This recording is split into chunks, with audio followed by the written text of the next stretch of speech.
Coordinating Committee on Manipur Integrity Cocomi has demanded the resignation of Security Advisor and DGP of Manipur by taking responsibility for their failure in handling the ongoing violence situation in the state.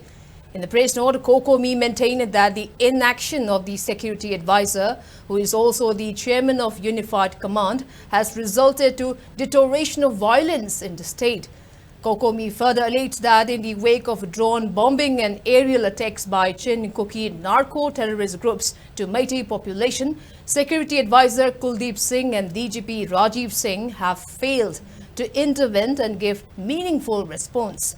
Cocomi also maintained that under their leadership, the security of people of Manipur is not being prioritized and the indigenous population has suffered greatly due to this neglect. While demanding for their resignation, Cocomi further asserted that people of Manipur deserve leadership that is both capable and willing to take swift, decisive action to protect them from the violence and to restore peace in the region.